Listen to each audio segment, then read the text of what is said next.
Είμαι στο γραφείο μου, όπου μαζί με τον Γρηγόρη, παιδικό μου φίλο από την Παραμυθιά, την πόλη μου, κάναμε το όνειρό μας πραγματικότητα.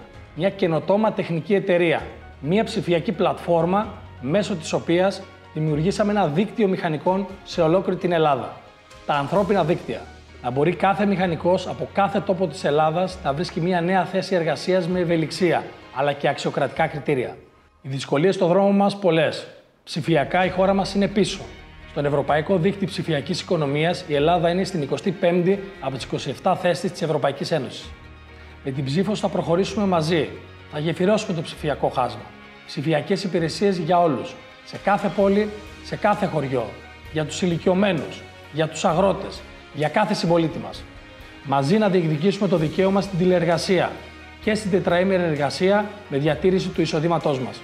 Μαζί να προωθήσουμε πολιτικές που δεν θα ευνοούν μόνο τους κολοσσούς της τεχνολογίας, αλλά και τις μικρομεσαίες επιχειρήσεις, σε αντίθεση με την άδικη κατανομή των πόρων του Ταμείου Ανάκαμψης. Μαζί σε μια ασφαλή ψηφιακή εποχή που μας προστατεύει στο διαδίκτυο, που προστατεύει τα προσωπικά μας δεδομένα, που προστατεύει τα παιδιά μας, τις γυναίκες, τους ηλικιωμένους, τις επιχειρήσεις μας. Προχωράμε μαζί. Προχωράμε μαζί.